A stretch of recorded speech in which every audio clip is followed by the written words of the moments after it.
Welcome to another episode of the Peak Potential Success Show. My name is Fong. I'm an entrepreneur, business strategist, real estate investor, speaker, and also a best-selling author. And every single day, I help others unlock the potentials and guide them to succeed. Today, I have an amazing guest. This is somebody I met at a virtual conference just a couple of months ago. And his speed of implementation is absolutely incredible. Before the whole thing was done, he's already followed me on social media. He's connecting with me. And I was like, wow, this guy is absolutely amazing. And before I knew it, this guy knows how to build relationships too, because he then asked, hey, do you want to speak on my stage? And do you want me to speak to my group? I'm like, yes, of course I do. We built a relationship, and I just found out this person has done so much great things for his audience, so much great things for his clients. He loves helping his clients all over the world with their mindset and their skill sets, how to master it so that they could reach more and more success. He loves delivering high transformational and high touch service, and he's an international coach, speaker, and also a wealth planner. So please welcome the amazing Thomas Chen. Hi everyone. Hey, how are you? Amazing. Thanks for having me on your show. Always wanted to be on your show, and yeah, tada, today is the day. Great. Well, I first have to acknowledge the fact that for somebody who's up at 11:30 at night right now, you have some amazing energy and you look like you just woke up. Must have been the coffee as well. Well, first of all, thank you so much for being here, and also being here at such a late time where you are right now. You're all the way from Singapore, and thank you for adding some value and also giving your insights. Now, for people who don't really know who you are and what you do, give us a quick Coles Notes about your history and what you do now. All right. So once again, very thank you to Fong for having me on the show. So my name is Thomas. As introduced earlier, I am situated in Singapore. I started my entrepreneurial journey relatively early. In fact, when I was in university, I already started doing businesses already. So currently, I'm managing a few portfolios. I'm an international coach, speaker, and wealth planner. So aside from helping my clients to manage their financial portfolio in terms of investment and insurance, what I also do is I host seminars, keynotes, as well as one-to-one coaching sessions on three particular areas: finance, business, and life skills. So I've worked with quite a number of clients, and I have also very fortunate to have the opportunity to be able to be part of some MNC's collaboration, companies such as UOB, such as People's Association, such as DBS, different organizations which have really kindly provided me with this opportunity to value add them. And it has been an amazing journey because whenever I share, aside from value adding the clients itself, I learn and I grow also. So this has been a very exciting journey. And for all of you out there who are on the journey of entrepreneurship, you are on the right path. Keep going and you will do amazing. So before deciding to become an entrepreneur, and you started very early in university, what was your original path? Great. So how I even come across this idea of entrepreneurship, I must say that I'm very lucky to discover it since a very young age. All right. So it all boils down to the concept of the three Ps. I believe when in life, when we want to choose a profession, be it doing a business or having a professional career, it must align with three Ps: purpose, passion, and profit. And I'm quite fortunate that what I'm doing right now aligns with all three itself. So how did I discover my purpose? First of all, since young, I feel that I am someone who loves to value add others. Not because I'm a noble person or not because I'm there to change the world whatsoever, but whenever I deliver value, I feel happy, I feel positive, I feel that amazing feeling boiling out in my heart itself. And that's why I know that impacting people is my true inner purpose, because whenever I do it, I don't feel tired. I feel amazing and I feel even more energetic whenever I'm delivering so values, content, and impact itself. I may not be remunerated in these different platforms, but I still do it out of the passion of impacting people. So that itself adheres to my purpose of impact. And in terms of passion refers to something that I enjoy doing. So for me, I discovered that I have a passion for innovation.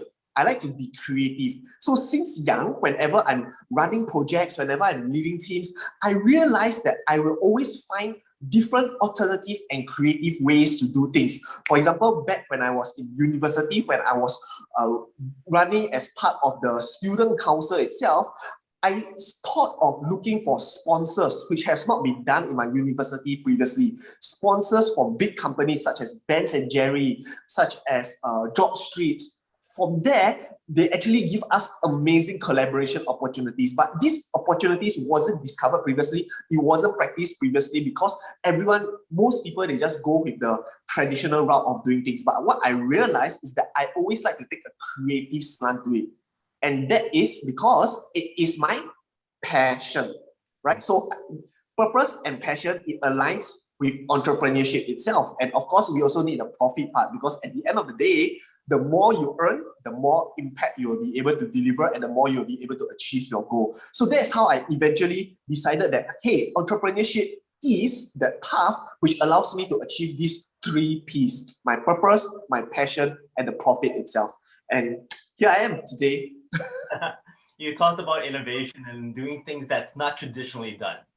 Now, when people start doing that, when the first time we went out there to get sponsors, and you're telling people, I'm assuming that there's a lot of people that says, well, you can't do that. Nobody said you could do that. Why are you doing that? Or it's not going to work. And throughout your entrepreneurship journey, there's a lot of that going on. So how do you take that information and then go, you know what, I'm not going to listen. I know what I'm doing, or how to have that confidence to overcome that negativity? Right, very good question. So the important thing for us to know is to always remain emotionally professional, because we can never differentiate whether these voices, they are for us or they are against us. It may be voices of concern that say they don't want to see you fail, they want to see you succeed, and they feel that will not work. But of course, there are voices which may sometimes be against what we do. So we need to be emotionally professional, taking all these different opinions, filter it, and then assess it accordingly. So a lot of the concerns back then when I was looking for sponsors, their concern is, why would these companies sponsor a university club, right? I mean, they are huge MNC companies. That is their concern, which I address it accordingly. The reason why they want to sponsor the clubs is because they want to build awareness.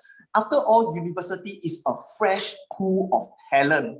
They would want the students to know about this company and to take these companies into consideration. So that is how I address the concerns accordingly and know that it is the right way forward, right? So when we do things in the path of entrepreneurship, there will definitely be many challenges, many naysayers, many difficulties. What is important is not to block out the noise, because I know there are a lot of advisors out there who will share, oh, block out the noise, ignore everything. I feel that we can take it all in, but maintain an emotionally professional stance. Don't be emotionally swayed by all these different opinions, but assess them from an objective point of view so that you can make your best decision out of it.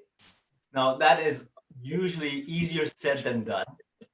So, is there something that you've practiced, or something that you've trained, or something that you've done on a daily basis that allows your mind to go, okay, if I do this more, I'll get better at being able to take that emotion out of it? Great question. I'm a huge believer in engineering our environment. So for me, how I stay mentally strong and emotionally professional is I immerse myself in this environment which encourage and empower me to do so. For example, what includes in our environment itself, our physical environment, right?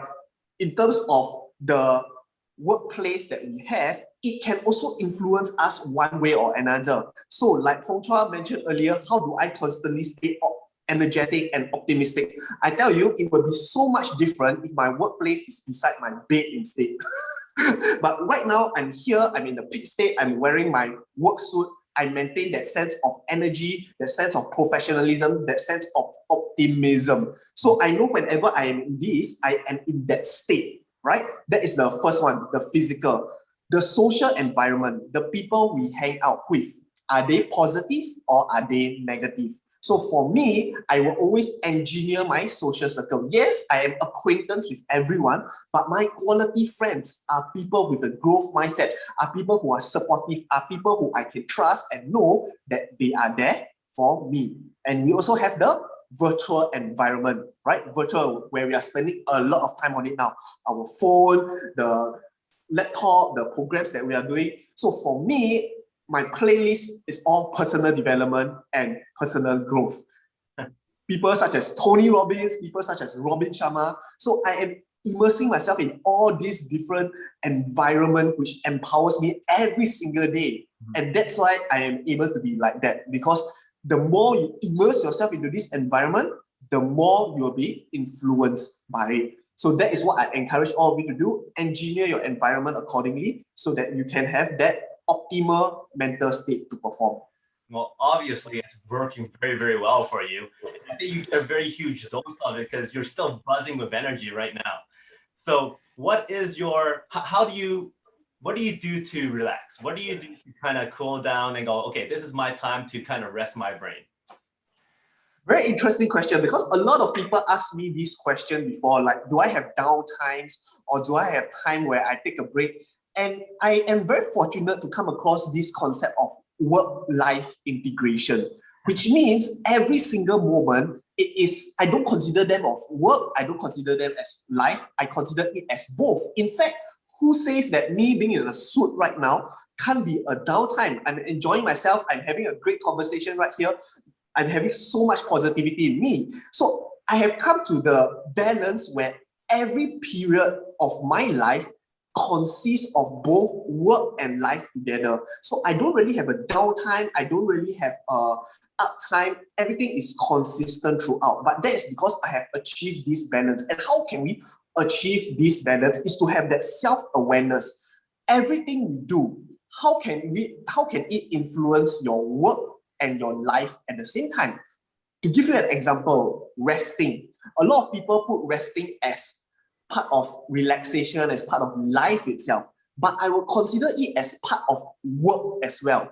Why would I say so? It's only because when I rest, then I can be in that optimal condition to be working, right? Another example, people think that when we are chasing our hobbies, it is kind of resting, it's kind of relaxing, but I see it as work as well. How so? Because one of my hobbies is public speaking. Fong is also part of the community of Toastmasters. Through Toastmasters itself, although it's a leisure activity where I have fun, it is part of work in the sense that I get to learn skills that help with my work. Communication skills, presentation skills, networking skills. And not only that, because of the positioning I have there, I do get business partners from there as well, right? Of course, I did not hard sell in the community, but when you are there, when you're constantly adding value, people will come and find you for business as well. So this is the balance that I have achieved, that no matter what I do, it influences both my work and life. And that's why I won't have a downtime or an uptime, but everything is part of the balance itself. Very, very well done. That is something I also spend a lot of time on, because even though in my downtime, so I love watching certain TV shows and all that kind of stuff. But I always watch the TV shows with a very objective mind, saying, okay, why is this successful? What are they doing here? What can I take out of this to put into my own business, kind of thing, right? So it's one of those things where you could always learn from something, and you can always learn from somebody, regardless of if it's downtime or on your work time, kind of thing, right? Yeah, so you mentioned that you worked on your communication skills. So what was that first moment in your life where you go, wait a minute, I need to put some more effort into developing my speaking skills? Was there a situation where you go, I didn't do that very good, I need to invest more time in this? Very good question. Okay, so for me, believe it or not, I am highly introverted. So I'm an introvert who is in an extrovert environment itself. And I feel that back then, I'm not able to express my thoughts properly and not able to express my point of view effectively as well. In fact, now I'm still learning. And that's where I realized that communication is indeed a huge differentiator. In fact, since young, I've noticed it already. The popular kid in town is not the most good looking one. It's not the fittest with muscles and six-packs abs, but those which are charismatic. And it is usually linked to the way they communicate with people. Some of them, they are just natural at it. Personally, I'm not, but of course I work on it and I realize that it has indeed helped me a lot. And I would say communication skills at the end of the day is the foundation of success itself. If you were to think about it, everything links back to communication skills. When we want to pitch an idea to clients, or when we want to lead a team, or when we want to do a powerful presentation, it all boils down to communication. And when I start to realize how truly important it is, that is where I am motivated to work on it. And ladies and gentlemen, when you are motivated to work on it, you will find all ways to do your best of it. So the first key is to really establish that importance, how life-changing communication skills can be. Well, you've done an amazing job, because Thank you. if I didn't know better, I would say this is natural to you, because ever since I've heard you, so full of energy and lots of engagement. So you've done an amazing job with your communication skills. When it comes to relationship building, what are some of the most important aspects that you keep in mind when you want to build a relationship with somebody you don't know or with somebody that's high profile? Very, very good question. So I would link back to communication. Okay, so there is another level that is higher than charisma itself. Yes, charisma is the door opener. It helps to start a relationship, especially building relationship with a high level executive. But the next step is authenticity. Authenticity is always very important. Sometimes the person who does not speak well will lose out initially, but as time passes by, people will start to know one's true character. People will start to know what is your purpose there. People will start to know, are you there for them or for yourself? So authenticity is something that is very important, which is why I always highly encourage people right from the start, be radically authentic. Right? Really share your purpose, why you are there. Is it for a win-win scenario? Is it because you are there to learn? Is it because you are there to find any forms of collaboration? Be authentic right from the start. And those high-level leaders, they will truly appreciate that, because many of them, they are surrounded by people who just say what they want to hear, but not what they truly meant. Which is why if you really go on the path of truly being authentic to them, they would truly appreciate it. So aside from working on our charisma in terms of the delivery, in terms of the words we say, what is very, very important is to truly mean what we say. It's not as easy as it seems, especially sometimes when you are required to express your vulnerabilities or express some flaws of yours. But I always tell people that your mess can be your message as well. Doesn't mean you have these flaws, doesn't mean you have these vulnerabilities, means that it is going to hold you back. In fact, people would respect you for sharing about them, especially if you are working on overcoming them. Wow, very powerful. I like changing your mess into a message. I'm going to use that. You've worked with a lot of different businesses, companies, and individuals. What would you say is the number one reason why most people do not succeed? I would say the number one reason, there are actually many, many different reasons, but the number one reasons which I always observe is adaptability. They are not fast on adapting, especially during this pandemic period. We see how a lot of traditional businesses are still holding on so tight to the brick and mortar model itself, although it is quite clear that a lot of things have to be gone virtually. That is one scenario. Second scenario, in terms of not being adaptable, is the ideas they have, the concepts they have. Because sometimes when they are so ingrained in perhaps their brand or their products, when you want them to make tweaks, it is as if it is taking their life. And I do understand, because they have been spending a lot of time, attention, effort on it. It can be as simple as a logo itself.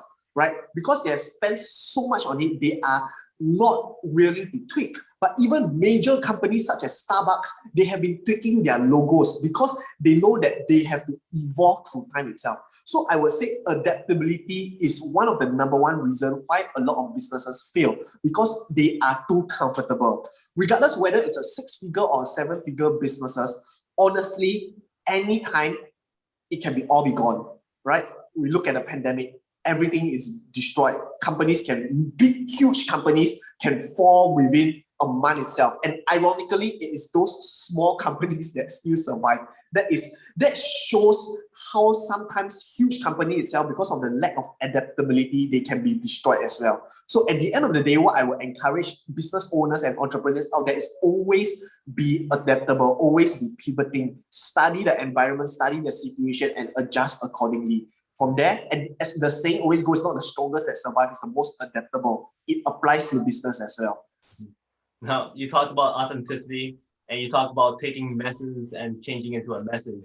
Is there one mess that you had to deal with that you changed into a message that you could share? One mess that I have to deal with, a lot of mess. Or let me think of one which would truly be value add to all of you. Okay, so I would go from the angle of being too emotionally attached to things, right? Because in the past, I used to be very emotionally attached. For example, when I have placed in so much effort in a community or in a business itself, and then when things don't work out, when people start to argue, when people start to turn on one another, I would feel frustrated, I would feel annoyed, I would feel irritated, and it will affect me for months. Which is why I always encourage people, at the end of the day, with this incident itself, how I convert my mess into a message is, what I learned is that we can never ever influence other people's thoughts or action thoroughly.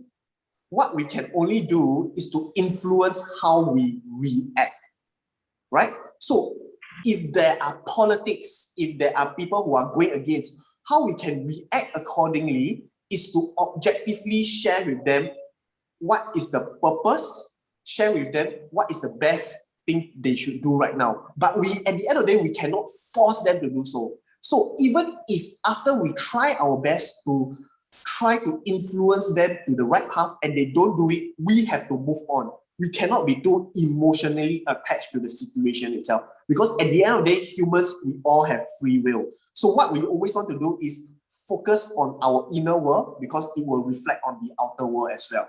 So those of you out there, sometimes we can be too, especially when we are too enthusiastic and we are too passionate, we are too emotionally attached to things, but we cannot control the outcome. We can try our best to influence.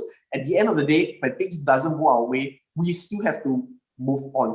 Don't be overly attached, because it will only hold you back, right? The only way you have to go is forward. Wow. Now, for somebody who is so positive and so energetic, what's your daily routine? What's the first My what daily routine? What time do you wake up, and what do you do first thing? All right, so that's the thing for me. For me, right, something that I always need is sleep. So I don't really control my sleep cycle. It has become part of my habit already. So typically I will wake up around 8 a.m. But it is not something I control. I don't set an alarm clock. I let it be natural. In fact, I will also take afternoon nap, because I always believe in putting myself in the optimal state. If I'm feeling sleepy, I cannot act in the optimal state, right? So that's the first thing. I will plan in all my rest first. The second thing is, what I always practice is task batching. Task batching meaning batching together things that require me to use the same resources. For example, for that day, if I'm supposed to do presentation slides, if I'm supposed to send out email, if I'm supposed to manage my Facebook profile, it all requires me to use my laptop. So I will put it all together, right? So I can be more efficient at it, compared to if I put one task in the morning and one task at night, I need to on my laptop again, I need to do again, I need to switch my focus again. So I batch together tasks that require me to use the same resources. And not only that, I also practice prioritizing, prioritizing which tasks that I have to do first, which tasks I can outsource, which tasks I can eliminate, or which tasks I can plan for in the future. So prioritizing is another thing that I will do. And the most effective strategy that I truly believe is something that is popularized by this motivational speaker called Mel Robbins, and that is the 5-second rule. If you are supposed to do something, it is part of your schedule already, and you don't feel like doing it, count to 5 and just do it. Because at the end of the day, that feeling is just an emotion. But when you start doing it, when you start to have the momentum, then you will feel amazing and you will just keep doing it, keep doing it, keep doing it. Because a lot of time, it's all in the mind. All in the mind. Our mind is the one holding us back. Think about it. People like Kobe Bryant, they are able to, exercise 8 hours for one whole day, and they are able to wake up at 5 a.m. Why are they able to do so? Right? They are humans as well. Because at the end of the day, it's all in the mind. Humans, we are capable of that. It's not asking ourselves to deprive ourselves of rest, deprive of ourselves of sleep, but to truly push ourselves to the next level of efficiency. Now, I know that you surround yourself with some amazing people and some coaches, mentors, and also advisors. What is one of the best advice that you've ever gotten? What is one of the best advice that I ever got? Well, this type of questions are very tough for me because I have so many amazing advice. So it's more of like I'm thinking, what is the best advice that I can share that truly it will impact all of you? Okay, so I would say one of the best advice that I have received before is that at the end of the day, all will pass, right? Regardless of whether you are in such a difficult, troubling situation, it will pass as well. Right? Regardless of whether this COVID period have affected our business badly, regardless of whether some relationships have failed, regardless of whether we come across some very negative experience with our social circle, everything will pass. Think about it. Can we remember what happened? Some of the negative experience which happened to us 5 years ago, which may cause us to feel so frustrated and irritated back then? I guess most of us, we are not able to remember even like 2 years ago, incidents from 2 years ago, because everything will pass. Mm-hmm. So instead of delving into these negative moments, into these challenges, into these difficulties, keep going forward, keep moving forward, because that is the most effective way. The only thing that you should hold on from the past are learning lessons, right? But not emotional holdbacks. Only learning lessons. So that's one of the best advice that I've ever received, that everything will pass. No, that's one of the best advice that you've received. If you were given the world stage and you had the next 2-3 minutes to give the world one message that you want everybody to remember, what would that one message that you want to pass to everybody else? It's very funny because recently I read an article. They said there's this jowl of black ants and there's this jowl of red ants. So when they are placed together, they would not fight. But when someone shake the jowl, they will start attacking each other. And I think this is what is happening to our world right now. A lot of conflicts, a lot of challenges happens not because of the individual, but because of external circumstances that cause people to start to fight with one another. At the end of the day, what my message to everyone is to really practice understanding and empathy.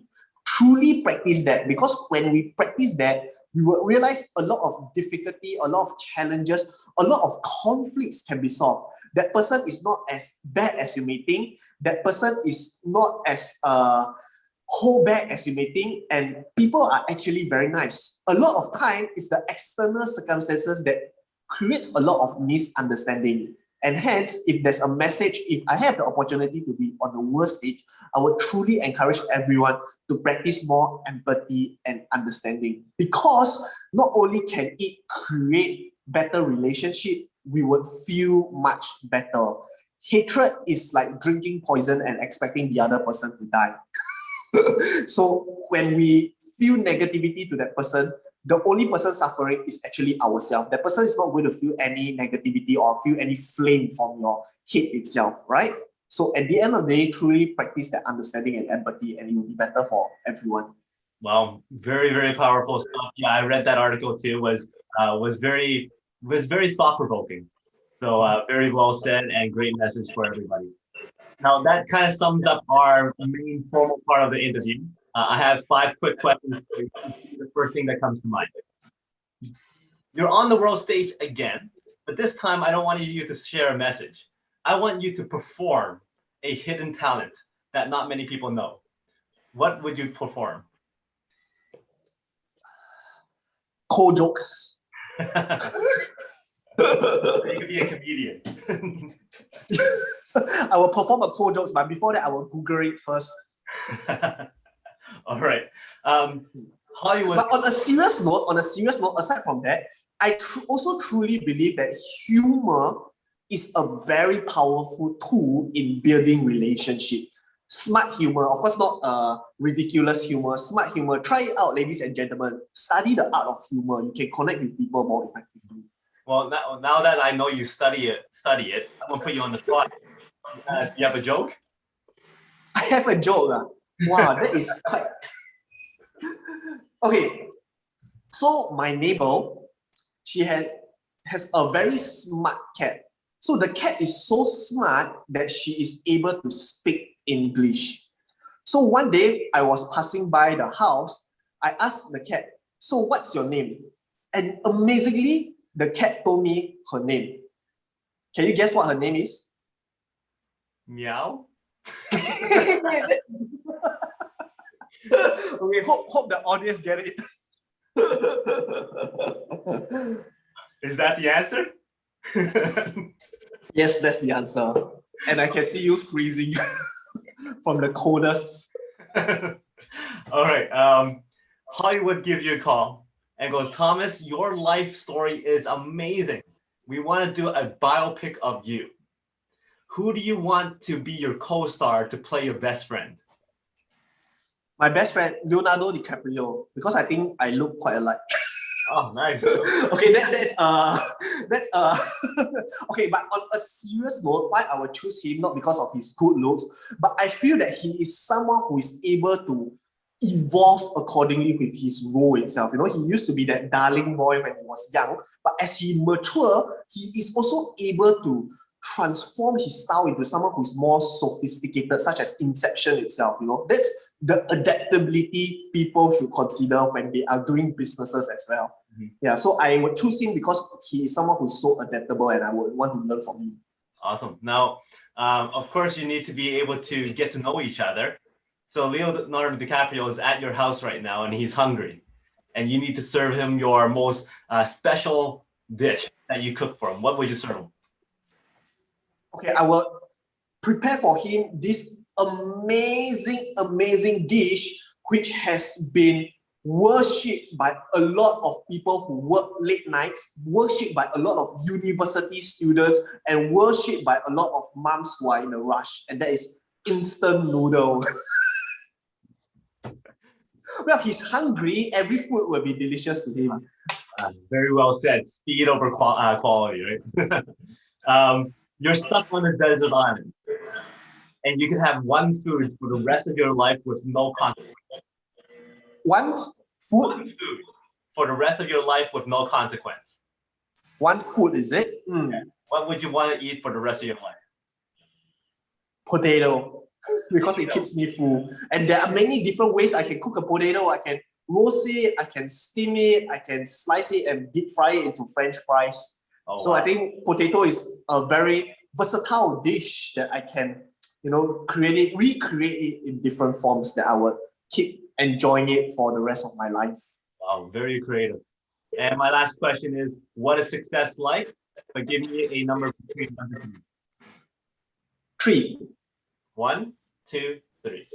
Yep, 3. So what is success? How is success like a lasso? Okay, because just like a lasso, in order for you to actually hook onto something, you need to aim, you need to swing, but most importantly, you don't stop at the first swing. You stop only when you have achieved your target. That is truly success itself. Nicely done. Thank you very much. So that is how success is like a lasso. Well, first of all, thank you again for your time. I know it's very late. It's past midnight right now for you. So do you have any last words that you want to share? And also, if people want to get in touch with you, what's the best way? Yeah, so all of you can connect with me on social media. I am on Facebook, I'm on LinkedIn, I'm on Instagram. You just need to search out on my name, Thomas Chen. There are many Thomas Chen, but I think only one which looks like that. And for all of you out there, one final word of wisdom is to constantly work on becoming your better self. It will be a journey which always keep going, but that is what makes the journey beautiful, right? Keep working on yourself, keep following inspirational figures like Fong, keep reading more books, keep looking at more empowerment videos, and most importantly, take action. Awesome. Very well said. Thank you very much again. But everybody remember, go connect with Thomas. He has a lot of great content. He has a lot of great knowledge and very, very inspiration. Lots of high energy too. So I'm sure once you listen to his stuff, you can't wait to go out there and change the world. So once again, thank you very much. He is Thomas Chen. My name is Fong. Until next time, today is the day to unlock your peak potential. We'll see you later.